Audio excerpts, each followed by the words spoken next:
بيراميدز بيلعب الاهلي. بيلعب الاهلي، ما هو هيلعب لا، بيلعب الاهلي. بيراميدز كان مقدم طلب ان هو عايز حكام اجانب لمباراة الاهلي، عشان ما هو الازمة بتاعت الزمالك وخلصت ومش عارف ايه، ما علينا. طلع قرار الرابطة ان هو هيتخصم من الاهلي 3 نقط بس، والثلاثة التانيين ما جابتش سيرهم، يعني هم الثلاثة بتوع الانسحاب وخلاص على كده. ده اللي هينتهي ومحدش يتكلم تاني. بيراميدز قال لك انا هقعد ابعت في ورق وابعت مش عارف ايه، انا افكر في حيلة حلوة وحتة ملعوبة وعجبتني الصراحة.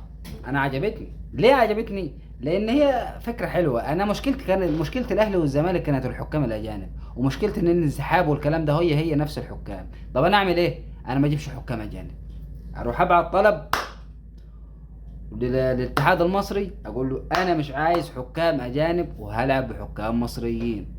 ما هو حقه. حقه ليه يا عم؟ ما هو عشان العودة عنده، فهو اللي هيدفع مين؟ فلوس الحكام. قال لك انا شوف الاهلي، لو انا الاتحاد وافق ان انا ما العبش بالحكام الاجانب والعب بالحكام المصريين، هل الاهلي هيوافق؟ ولا هندخل في ازمه تانية وازمه انسحاب ومرار طافح داخلين عليه؟ الاهلي قال لك انا الحق نفسي، راح بعت طلب للاتحاد المصري ان هو عايز حكام اجانب بتكلفة النادي الاهلي. يعني ايه بتكلفة يعني النادي الاهلي هو اللي هيدفع الفلوس؟ يا عم ازاي؟ طب ما هو المفروض بيراميدز. قال لك لا، بيراميدز مش عايز حكام اجانب، الاهلي عايز حكام اجانب. في حرب داخلية، والمشكلة ان كله بيصب في مصلحة الغاء الدوري، والغاء الدوري ده بيصب في مصلحة النادي الاهلي، والغاء الدوري ده ما بيصبش في مصلحة نادي الزمالك. ليه ما بيصبش في لان نادي الزمالك تالت سنة هيلعب كونفدرالية لو الدوري اتلغى. هينضم الاهلي وبيراميدز في ابطال افريقيا.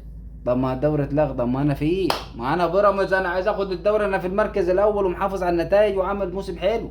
الدوري لو راح انا كده هخسر، مش هشوف دوري تاني من الاهلي. قال لك الموسم اللي جاي ده فيه رعب يا عم، تريزيجيه وبن شرقي وامام ومش عارف مين ومين وليله ليله. قال لك لا خلاص يا عم، انا الحق نفسي من الاول، انا الحق لي معلقه من طبق كشري ولا حاجه. المهم يا سيدي، خلصنا من مشكله الزمالك ودخلنا في مشكله بيراميدز، والنادي الاهلي لحق نفسه عشان ما يدخلش في مشكله تانية ان هو يبعت ويلحق، لان المباراه يوم 12 ابريل والنهارده كام؟ النهارده 31، يعني قدامك 12 يوم يلحق الصرف فيهم نادي الاتحاد المصري ان هو ايه، يجيب حكام اجانب على نفقة ادارة النادي الاهلي. هو اللي هيدفع حكام الاجانب وبس.